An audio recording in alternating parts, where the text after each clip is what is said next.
وسلام على عباده الذين اصطفى يا ربي لك الحمد كما ينبغي لجلال وجهك الكريم وعظيم سلطانك اللهم مغفرتك أوسع من ذنوبي ورحمتك أرجى عندي من عملي رب اشرح لي صدري ويسر لي أمري واحلل عقدة من لساني يفقه قولي واجعل لي وزيرا من أهلي اللهم ألهمنا رشدنا وأعذنا من شرور أنفسنا اللهم أرنا الحق حقا وارزقنا اتباعه وأرنا الباطل باطلا وارزقنا اجتنابه آمین ثم آمین۔ سورہ بقرہ آیت نمبر 151 تک ہم نے کر لیا تھا، آج آیت نمبر 152 سے کریں گے۔ اعوذ باللہ من الشیطان الرجیم فاذکرونی اذکرکم واشکروا لی ولا تکفرون۔ بس ذکر کرو میرا، تم سب میرا ذکر کرو، اذکرکم میں تمہارا ذکر کروں گا، واشکروا لی اور شکر کرو میرا، ولا تکفرون اور تم کفر نہ کرو میرا۔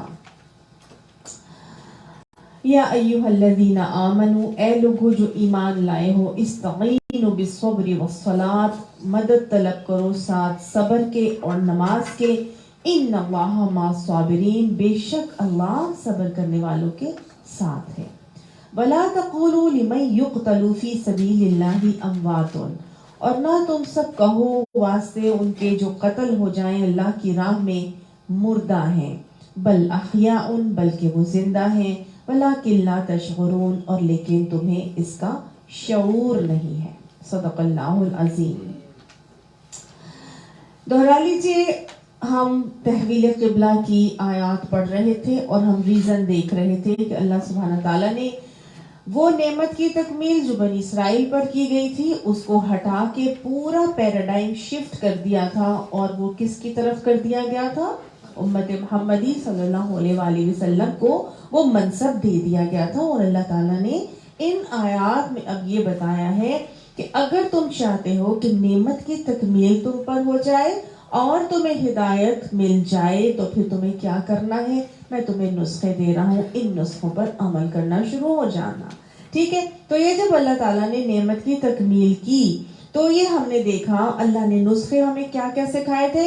مسلمانوں سے مخاطب ہو کر اللہ تعالیٰ نے وہ بتا دیا تھا کہ فَلَا تَخْشَوْهُمْ وَاخْشَوْنِي، ان سے نہ ڈرنا، کسی سے ڈرنے کی ضرورت نہیں ہے۔ کوئی تم پہ باتیں بناتا ہے، کوئی تمہیں لکو بناتا ہے، کوئی تمہارے لیے اعتراضات کی بوچھاڑ کرتا ہے، تمہیں کسی چیز سے، کسی لوگوں سے، کسی سپر پاور سے، کسی آئی ایم ایف سے، کسی ایسے لوگوں سے جو تمہارے اوپر اعتراضات کرتے ہیں، ان سے ڈرنے کی ضرورت نہیں ہے۔ اللہ نے کہہ دیا وَاخْشَوْنِي، مجھ سے ڈرو۔ خشیت رکھنی ہے تو کس کی رکھنی ہے؟ صرف اللہ کی خشیت رکھو، اللہ کے حکم کو مانو، اسی کے آگے سرنڈر کرو اور اسی کی خشیت کو اپنے پر غالب رکھ کے چلو گے تو دیکھتے جانا کہ میں وَلِأُتِمَّ نِعْمَتِي عَلَيْكُمْ وَلَعَلَّكُمْ تَهْتَدُونَ، تو میں اپنی نعمت بھی تم پر تمام کروں گا اور تمہیں ہدایت بھی نصیب ہو جائے گی۔ اور اس چیز کو کرنے کے لیے پھر اللہ نے ہمیں بتا دیا تھا کہ دیکھو قرآن سے جڑ جانا۔ یہ نبی جو قرآن دے کے بھیجا گیا ہے، کما ارسلنا فیکم رسولا منکم، یہ ایک قرآن دے کے بھیجا گیا ہے، یہ کیا کرتا ہے؟ یتلو علیکم آیاتنا، یہ تمہارے اوپر ہماری آیات کو تلاوت کر کے بتاتا ہے، ویزکیکم، اور ان آیات کے ذریعے سے تمہارا تزکیہ کرتا ہے، وَيُعَلِّمُكُمُ الْكِتَابَ وَالْحِكْمَةَ، اور وہ تمہیں کتاب اور حکمت کی باتیں سکھاتا ہے، وَيُعَلِّمُكُم مَّا لَمْ تَكُونُوا تَعْلَمُونَ، اور وہ تمہیں سکھاتا ہے وہ باتیں جو تم نہیں مانتے تھے۔ تو اللہ سبحانہ تعالیٰ نے گویا تمام کی تمام باتیں یہاں پر ہمیں بتائیں، اور ہم نے دیکھا کہ اللہ سبحانہ تعالیٰ نے نبی اکرم صلی اللہ علیہ وآلہ وسلم کو جب بھیجا تو اسی چار نکاتی طریقے سے آپ صلی اللہ علیہ وآلہ وسلم اپنے جو امت کے افراد تھے اور صحابہ کرام تھے، صحابیات تھی، ان کے تزکیہ کرتے ہوئے نظر آتے ہیں۔ تزکیہ کے آپ کو میں نے واقعات کچھ سنائے بھی تھے اور آج بھی کچھ آپ کو سناتی ہوں کہ ایک دفعہ آپ صلی اللہ علیہ وآلہ وسلم حضرت عائشہ کو دیکھا آپ صلی اللہ علیہ وآلہ وسلم نے کہ انہوں نے گولڈ پہنا ہوا ہے، ان کو بڑا شوق تھا کہ انہوں نے سونے کی انگوٹھی تو ہمیشہ وہ پہنا کرتی تھی اور ان کو ہاروں کا بھی بہت شوق تھا. ہمیں کتنے واقعات ملتے ہیں کہ وہ عورت کو ویسے بھی زیورات کا شوق ہوتا ہے نا. حضرت عائشہ واز ون آف دیم, ان کو بہت شوق تھا جولری کا. تو آپ صلی اللہ علیہ وسلم نے حضرت عائشہ کو جب ایک مرتبہ دیکھا, زیور کا شوق بھی ہے اور پھر سونے کا زیور, تو آپ صلی اللہ علیہ وسلم نے ان کو فرمایا کہ عائشہ یہ جو ہے نا, تم اسے بہتر تھا کہ تم چاندی یا برس کے کنگن بنوا کر اس پر زعفران کا رنگ چڑھوا لیتی. گویا آپ صلی اللہ علیہ وسلم نے چاندی کے جولری کو پسند کیا کہ اس پر ہم گولڈ پلیٹنگ یا زعفران کا رنگ یا یلو کلر جو ہے وہ اس پہ چڑھا لیا کرے. یعنی کہ اللہ تعالیٰ کے نبی نے آلٹرنیٹ روٹ دیا ان کو. اب ایک چیز سے ہم منع کر دیں اور پھر دوسرا روٹ نہ دے تو پھر شیطان اس کے اندر آ کے اپنا کام اور طریقہ جو ہے وہ سکھا دیتا ہے. تو آپ صلی اللہ علیہ وسلم جب بھی تزکیہ کرتے تھے تو ہمیشہ آلٹرنیٹ روٹ ضرور بتایا کرتے تھے. وہ صحابی کا واقعہ بھی آپ کو یاد ہوگا کہ کسی طرح سے ایک مرتبہ آپ صلی اللہ علیہ وسلم کے صحابی نے گھر بنایا تو آپ صلی اللہ علیہ وسلم کو دکھانے کے لیے بلایا. تو آپ صلی اللہ علیہ وسلم جب گئے تو روشن دان بنا ہوا دیکھا. تو آپ صلی اللہ علیہ وسلم نے پوچھا کہ یہ روشن دان جو ہے یہ کیوں بنایا ہے تم نے؟ تو اس نے کہا کہ یار صحابی نے فرمایا کہ یا رسول اللہ صلی اللہ علیہ وسلم یہ میں نے اس لیے بنایا ہے تاکہ یہاں سے روشنی اور ہوا آئے. آپ صلی اللہ علیہ وسلم نے کیسے تزکیہ کیا؟ آپ نے فرمایا کہ بہتر تھا کہ تم یہ نیت کر لیتے کہ یہاں سے اذان کی آواز آئے گی تو روشنی اور ہوا تو بہرحال آ ہی جانی تھی. ٹھیک ہے نا. تو یہ نبی صلی اللہ علیہ وسلم کے تزکیے کے طریقے تھے کہ بڑے خوبصورت انداز میں وہ اپنی بات بھی کنوے کر دیتے تھے اور اصلاح بھی کر لیتے تھے. ایک مرتبہ آپ صلی اللہ علیہ وسلم تشریف لائے سفر سے, تو حضرت فاطمہ کے گھر جایا کرتے تھے آپ صلی اللہ علیہ وسلم. حضرت حسین اور حسن جو ہے نا وہ چھوٹے چھوٹے سے تھے. تو حضرت فاطمہ نے ان دونوں کو یہ سونے کی انگوٹھی یا کنگن پہنائے ہوئے تھے اور ساتھ ہی وہاں پہ اس زمانے میں ظاہر سونا بہت ہی لوگ یوز بھی کیا کرتے تھے. تو فاطمہ کہیں سے آئے ہوں گے, حضرت فاطمہ نے پہنا دیے. ساتھ ہی انہوں نے دیوار پر جو ہے وہ کیا کیا ہوا تھا, پردہ ٹانگا ہوا تھا جس پہ تصویریں بنی ہوئی تھی. تو حضور صلی اللہ علیہ وسلم گھر کے اندر تشریف نہیں لے کر گئے. حضرت عائشہ حضرت فاطمہ ایک دم سے پریشان ہو گئی کہ یہ کیا بات ہے نا, کیوں نبی صلی اللہ علیہ وسلم گھر کے اندر ہی نہیں آئے؟ وہ تو ہمیشہ اندر آیا کرتے تھے. اپنا محاسبہ کیا فوراً, کیا چیز ہے نئی جو میں نے کی تھی. فوراً سمجھ میں آ گیا یہ پردہ نیا ٹانگا تھا اور بچوں کو میں نے نا کنگن سونے کے پہنائے ہوئے تھے.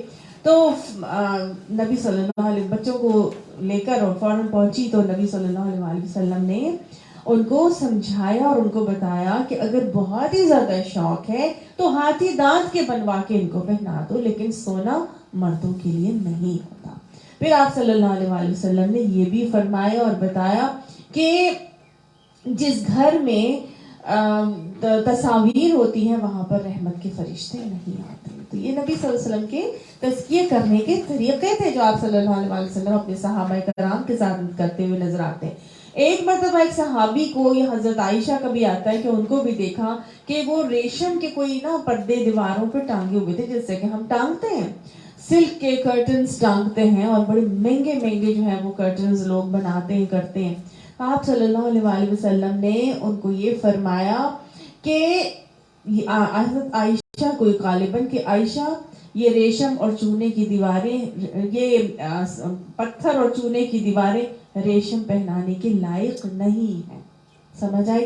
تو یہ نبی صلی اللہ علیہ وسلم کے انداز تھے اور طریقے تھے. ایک مرتبہ ایک صحابی ہیں حضرت عمرو بن العاص, انہوں نے آپ صلی اللہ علیہ وسلم سے پوچھا, اس زمانے میں نا عورتوں کو بالکل بھی اہمیت نہیں دی جاتی تھی اور انسان اگر بیوی کا نام لے دے تو اس کو تو بہت ہی زیادہ معیوب تصور کیا جاتا تھا, اور اگر کوئی یہ کہہ دے کہ مجھے میری بیوی بہت پسند ہے یا مجھے بیوی سے بہت پیار ہے تو بس اس کی تو جیسے کہتے ہیں نا ریکارڈ ہی لگ جاتا تھا, توا لگا لیتے تھے لوگ. تو اس کی بہت ڈیگریڈ کیا کرتے تھے ایسے لوگوں کو. تو نبی صلی اللہ علیہ وسلم اس معاشرے کی ذہنیت سے واقف تھے. عورت کو ایلیویٹ کیا ہے اسلام نے, اور عورت کی ایک آئیڈینٹی کو سیکیور کیا ہے ہمارے دین نے. اسی مائنڈ سیٹ کے ساتھ حضرت عمرو بن العاص نے آ کے نبی کریم صلی اللہ علیہ وسلم سے پوچھا, یا رسول اللہ صلی اللہ علیہ وسلم آپ کو سب سے زیادہ کون محبوب ہے؟ تو حضور صلی اللہ علیہ وسلم نے آگے سے کہا عائشہ. وہ ایک دم سے وہ جھیپ گئے کہ یہ نبی صلی اللہ علیہ وسلم نے کیا بول دیا. اور جیسے ایک ہوتا ہے نا خود سے اپنے اندر ہی ان کو یہ گلٹی سی فیلنگ آنے لگی, تو کہنے لگے نہیں میرا مطلب یہ تھا کہ آپ کو مردوں میں سب سے زیادہ کون محبوب ہے. تو نبی صلی اللہ علیہ وسلم بھاپ گئے کہ یہ تو مجھے لیٹ ڈاؤن تو نہیں کر سک رہا, لیکن اب بات تو وہی ہے جو ان کے دلوں میں ہے, اس کو سیدھا کرنے کی ضرورت ہے. تو نبی صلی اللہ علیہ وسلم نے آگے سے فرمایا عائشہ کا باپ. یہ نہیں کہا کہ مجھے ابو بکر پسند ہے. اس کی ذہنیت کو صحیح کرنے کے لیے جو صحابی آئے تھے حضرت عمر بن العاص, ان کی ذہنیت اور مینٹالٹی کو درست کرنے کے لیے نبی صلی اللہ علیہ وسلم نے کیا بتایا, عائشہ کا باپ. یہ نہیں کہا کہ ہاں ابو بکر مجھے سب سے زیادہ محبوب ہے مردوں میں سے. مینٹالٹی درست کرنی تھی نا. کتنے خوبصورت انداز ہیں اور طریقے نبی صلی اللہ علیہ وسلم کے تزکیے کے حوالے سے. تو گویا مجھے اور آپ کو بڑا خوبصورت اصول ملتا ہے کہ اگر کسی کو کوئی بات سمجھانی ہے تو اس کے مائنڈ سیٹ کو دیکھتے ہوئے سمجھانی ہے, اس انداز میں بتانی ہے کہ اگلے کو فیل بھی نہ ہو اور وہ ریگریٹ بھی نہ کرے اور وہ بات بھی سمجھ جائے. اسی طرح جیسے نبی صلی اللہ علیہ وسلم ایک مرتبہ مسجد میں بیٹھے ہوئے تھے, مسجد نبوی میں, اور وہاں پہ ایک شخص آیا اور اس نے آ کے پیشاب کرنا شروع کر دیا. اور پھر وہ جب چلا گیا تو نبی صلی اللہ علیہ وسلم نے پانی کا ڈول منگوایا اور اس جگہ پہ بہایا, اور آپ صلی اللہ علیہ وسلم نے سارے صحابہ کرام کو جمع کر کے پھر فرمایا کہ مسجد اللہ کا گھر ہوتا ہے اور یہ اس کام کے لیے نہیں ہے. ٹھیک ہے, یعنی کہ طریقہ سمجھا دیا, اس کو روکا نہیں فوراً ہی اسی وقت. چاہتے تو روک سکتے تھے, ارے بھائی یہ تم کیا کر رہے ہو, یہاں پہ تھوڑی کرتے ہیں, جاؤ جا کے تم واش روم میں اٹینڈ کرو وہاں پہ, یہاں تو یہ کام نہیں. نبی صلی اللہ علیہ وسلم کا بہت خوبصورت انداز اور طریقہ تھا. اللہ تعالیٰ یہ طریقے ہمیں بھی سمجھائے اور سکھائے. آپ جب یہ باتیں اللہ کے نبی نے بتائی نا, تو پھر نبی صلی اللہ علیہ وسلم نے آن دا ادر ہینڈ یہ بھی فرما دیا کہ مومنوں میں سے کامل وہ ہے جو اپنی بیوی اور اپنے گھر والوں کے حق میں بہترین. سمجھ آئی نا؟ تو یعنی کہ آلٹرنیٹ ضرور بات بتانے کی ضرورت ہے, نہیں تو شیطان اپنی جگہ بنا کے اور اپنے معاملات کروانا شروع ہو جاتا ہے. باقی جو ہے وہ جو یہاں پہ بات بتائی جا رہی ہے کہ نبی صلی اللہ علیہ وسلم تزکیہ کرتے تھے اسی طرح سے, اور پھر یعلمکم الکتاب والحکمہ, اور اس قرآن کی جو الکتاب ہے اس کا علم دیا کرتے تھے. باقاعدہ طور پر تعلیم کا معاملہ ہوتا تھا, کیونکہ یہ بھی میں نے آپ کو بتایا تھا کہ قرآن کی بہت ساری آیات ایسی ہیں جو ہمیں سمجھ نہیں آ سکتی, وہ اس کی ڈیٹیل ایکسپلینیشن کی ضرورت ہے. آپ صلی اللہ علیہ وسلم یہ ڈیٹیل ایکسپلینیشن کن کو کرتے تھے؟ یہ ان کو کرتے تھے جن کی اپنی مادری زبان عربی تھی. قرآن عربوں پہ نازل ہوا, عربی زبان میں نازل ہوا, لیکن عربوں کو عربی میں نازل ہونے کے باوجود بھی اس کی ڈیٹیل ایکسپلینیشن کی ضرورت ہوتی تھی. جیسے ہماری مادری زبان اردو ہے اور ہم اردو کے علامہ اقبال کی جب شاعری پڑھتے ہیں یا کوئی شعر پڑھتے ہیں تو وہ سلیس ہوتی ہے نا, مشکل زبان ہوتی ہے.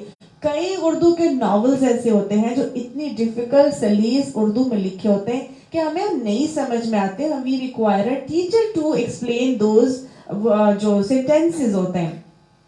تو وہ اسی طرح ہے یہ معاملہ بالکل, کہ یہ عربوں کو عربی میں سکھانے اور سمجھانے کے لیے ڈیٹیل ایکسپلینیشن کی ضرورت ہوتی تھی.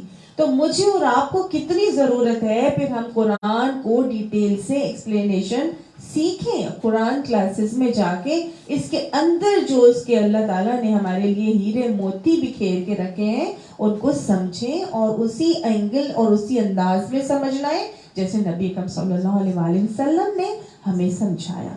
کہاں سے پتا چلتا ہے؟ تفاسیر سے پتا چلتا ہے. صحابہ کرام کو جو انہوں نے تفاسیر لکھی, جنہوں نے نبی صلی اللہ علیہ وسلم سے ڈائریکٹلی علم حاصل کیا, اور پھر وہ علم آہستہ آہستہ آہستہ ٹرانسفر ہوتا رہا, اور پھر مختلف جو صحابہ کرام کے بعد تابعین اور تبع تابعین, اور پھر اس کے بعد بھی اس کی جو ہے ڈیٹیل ایکسپلینیشن آہستہ آہستہ آہستہ قلم بند ہوتی چلی گئی اور ہمیں ان کتابوں میں ملتا ہے. وہ تو اردو میں, وہ عربی میں اور فارسی وغیرہ میں لکھی گئی تھی, لیکن اب چونکہ ان کے ایکسپلینیشنز ٹرانسلیشنز ہو چکی ہیں تو ہمارے پاس اب وہ